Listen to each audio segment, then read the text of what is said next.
It is enormously gratifying to be able to stand here and dedicate this library.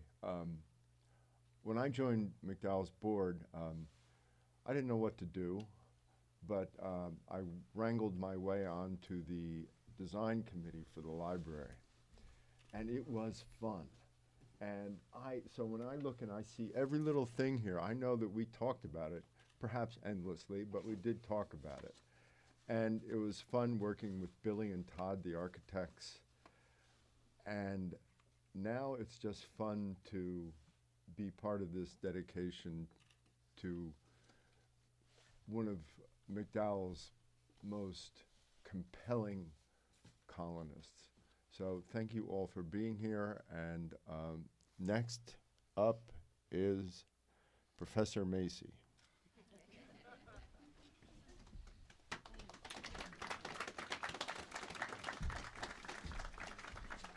Thank you, Andy. It's terrific. It's a glorious morning, fitting for the day. Andy mentioned the design committee. It was also on that, and Todd and Billy were extraordinary partners in resolving all of the questions that needed to be figured out as we graduated from a one-room library to something that would host the way the artists work today. I'd also give a shout out to Brent Buck, who is the project architect, who became a friend during construction. Ever since this building opened in 2013, I've looked for excuses to come over here from Colony Hall, where my office is, because just walking in the front door of the building makes me really happy. There's something really extraordinary about the combination of 15,000 things created by MacDowell Fellows over 111 years, encased in this jewel, this furniture-like construction that is so simple and clean and full of so many comfortable, intimate places to work, small places to gather. I also broke out in a huge grin when I saw our next speaker yesterday afternoon when she arrived. Florence Ladd was I'd seen her, I met her 20 years ago, almost exactly, when she was here for a MacDowell Fellowship, shortly after the publication of her first novel. After I enjoyed a little time with her last night and today, I'm hoping that she'll be returning for her second MacDowell Fellowship sometime soon.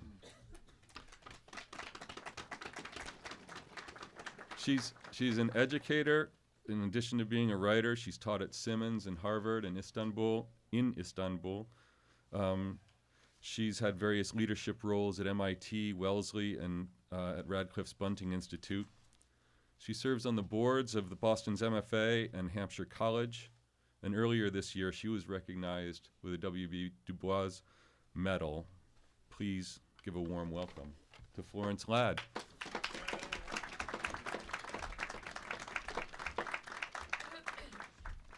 Thank you, David, and thank you, MacDowell. I've been asked to say a few words about my personal acquaintance with James Baldwin. In September of 1962, a few days after arriving on the campus of Robert College in Istanbul, where I had been recruited to teach psychology, my then husband, and I were approached by a youthful faculty member, David Leeming, and invited to a party he was hosting. He said there would be dances from Konya and a special guest. The special guest was James Baldwin. With a glass in one hand and the other outstretched to greet everybody gathered at the party, he introduced himself as Jimmy.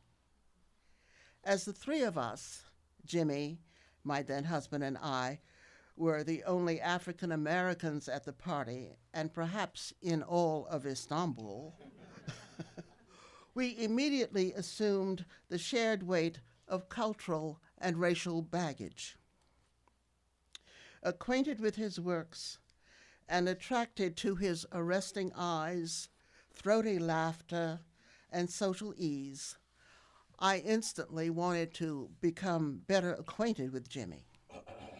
He was to spend a semester at Robert College, living with the Turkish playwright Engin Ceza and his actress wife. We had an apartment in Ayas Pasha near Taksim in Istanbul, and the Ceza's place was roughly halfway between our place and the campus of Robert College. I drove a black VW Beetle, and from time to time, Jimmy needed a ride to the college. I'd call for him at the appointed time. He wasn't ready. He would invite me to join him at breakfast. Salmon caviar, creme fraiche, black olives, white feta-like cheese, orange marmalade, bread, and tea. Eventually, we were on our way along the scenic westbound road that parallels the Bosphorus in perilous traffic. With confidence in his driver and little concern about the frequent risk of being crushed by a brightly painted oncoming truck or bus protected by appeals to Allah, Jimmy talked all the way. Sometimes he delivered a commentary on the struggle for racial and social equality in the United States.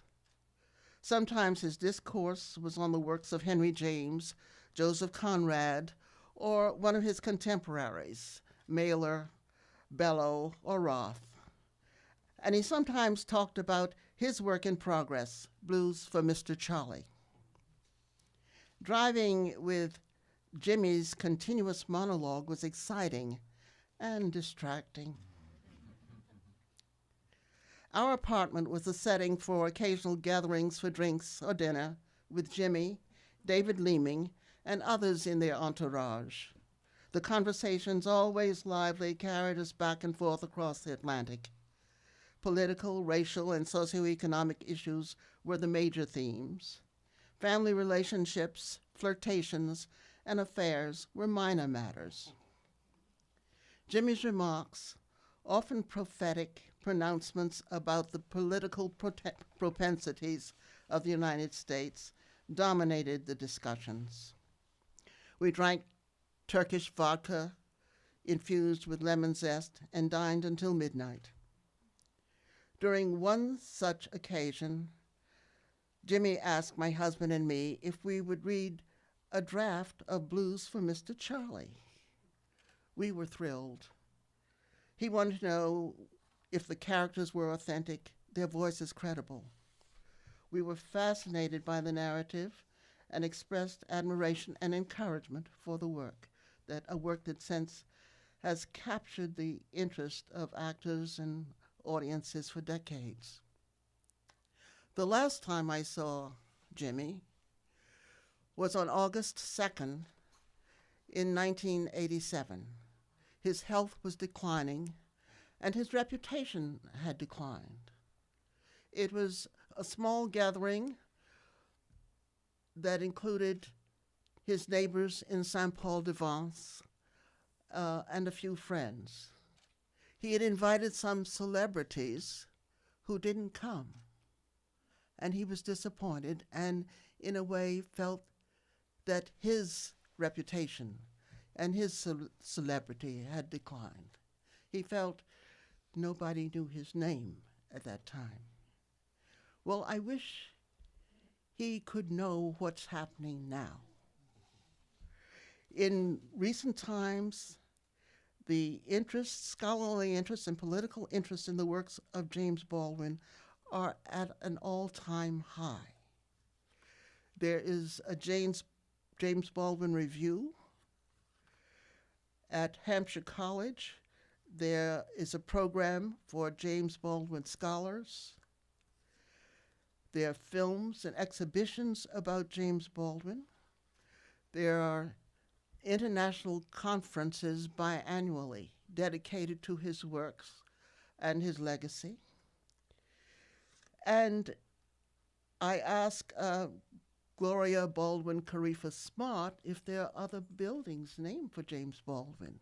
She said, after querying the estate, that she knew of no other. There are plaques on places where he lived, but this library bears his name and carries on his reputation. So here and beyond here, everybody knows his name. Viva Jimmy.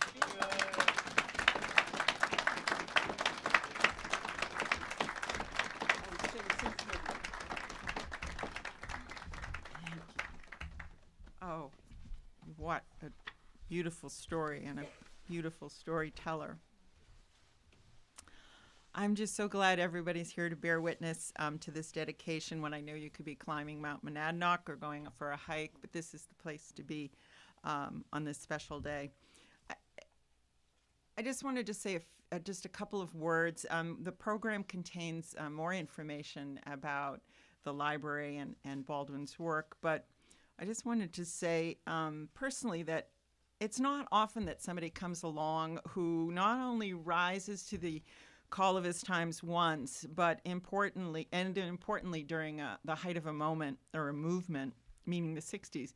But he's done it now twice, because now in these days,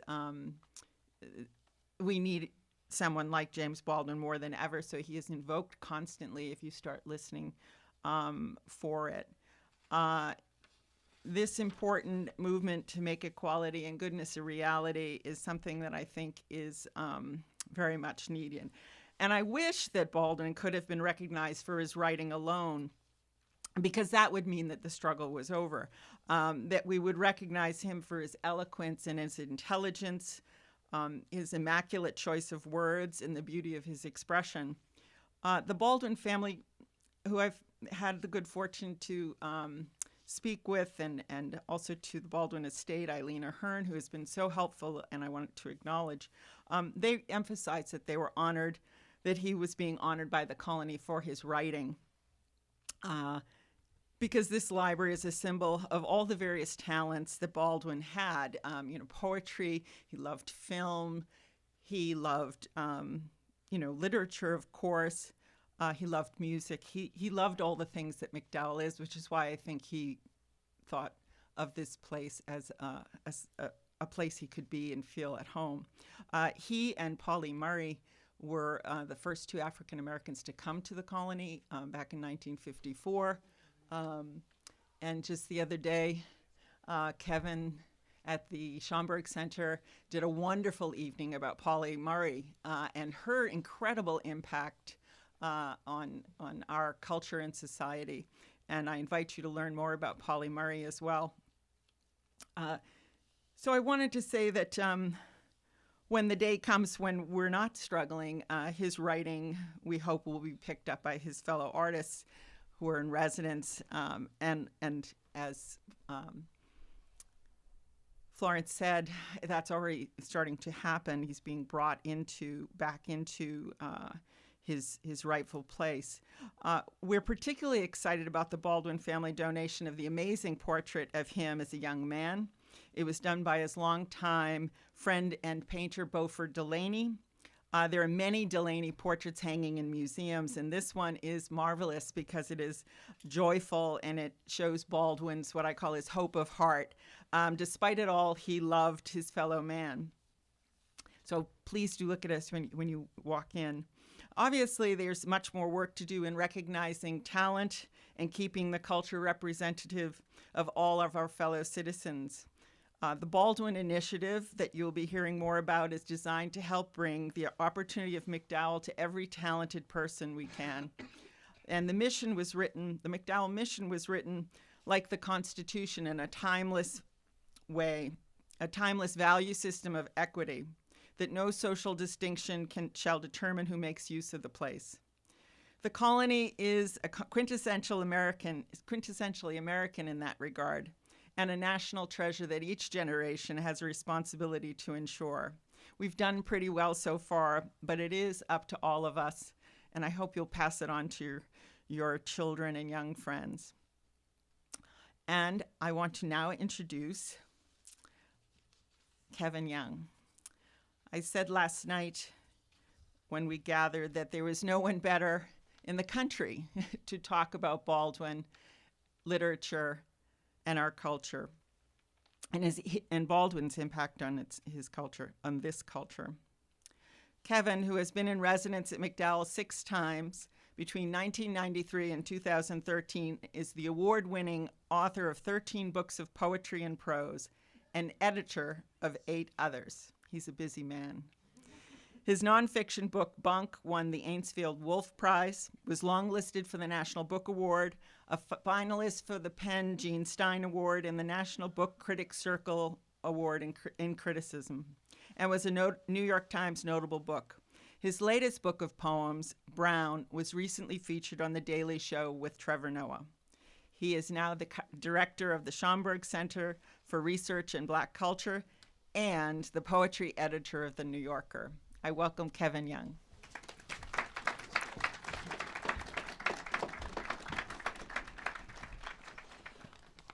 Good afternoon, or good morning, or it's so great to see everyone. Thank you, Cheryl, for that.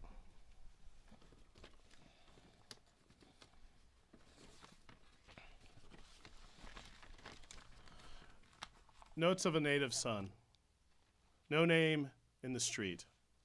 Giovanni's room. Go tell it on the mountain. The devil finds work. The fire next time. Another country. The price of the ticket. If Beale Street could talk. The titles alone of James Baldwin's essays, novels, stories, and dare I say prophecies evoke everything from the African-American literary tradition to American and biblical folk sayings, Negro spirituals, to the blackest blues. Knowing that several of these works, among them my favorite novel, Giovanni's Room, were written here at the MacDowell Colony, still inspires, even as it awes. As critic Darrell Pinckney put it, there is something wild in the beauty of Baldwin's sentences and the cool of his tone, something improbable, too, this meeting of Henry James, the Bible, and Harlem. It is that meeting we are celebrating today in the dedication of this beautiful library, joining the old and the new, the cathedrals of the past with the pastures of the future. Among these woods that still whisper and his voice that both comforts and challenges us. I think of Toni Morrison, his friend who wrote an eulogy for him and for his language that lives on. This is Morrison.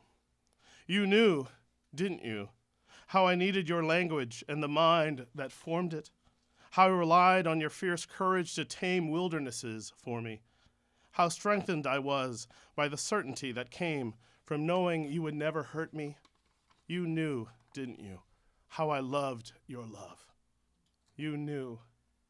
Then this is no calamity. No, this is jubilee. Our crown, you said, has already been bought and paid for. All we have to do, you said, is wear it. Here at MacDowell, I dare say that Baldwin found part of that crown and helped craft it through writing Giovanni's Room and others of his masterpieces that carry the crown and carry us along. His words certainly live on. But we also live in them.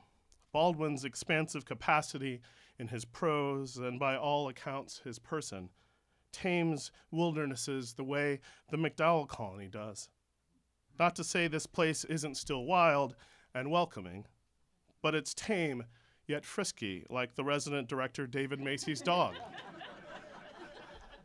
Or like the cats I first got to know here roaming these grounds, Art and Deco. They were some of the first cats I got to know, and being more of a dog person that I came to really like. I like to think they roam here still, much in the way that the colony records and keeps the names of those who were here over the century and more, that has provided a safe haven, a place Baldwin, who was here 3 times from 1954 to 1960, called, quote, his favorite sanctuary for writing.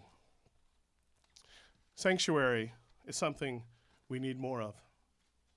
Sanctuary is what I felt returning here as a colonist all this week. Sanctuary is something I wish Baldwin could help us to find in today's turbulent world, here and now. Sanctuary, to me, is a library.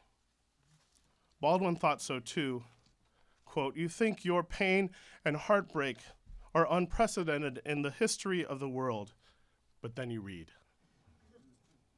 I have the good fortune in one of my other lives of being the director of a library, the Schomburg Center for Research in Black Culture, part of the New York Public Library, located in Harlem. It's just steps from where he was born.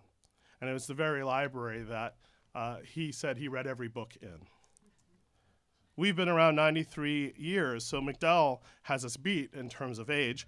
But just last year, we became the home of James Baldwin's personal papers.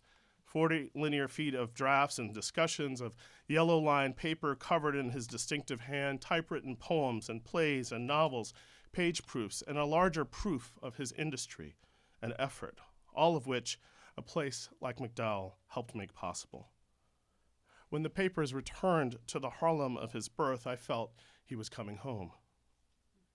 With the dedication of this tremendous library filled with 15,000 books, recordings, musical scores, films, and visual works created by past fellows, including him, James Baldwin has come full circle once again.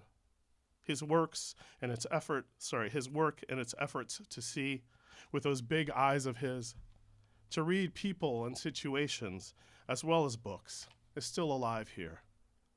I like to think that our two libraries are now forever linked.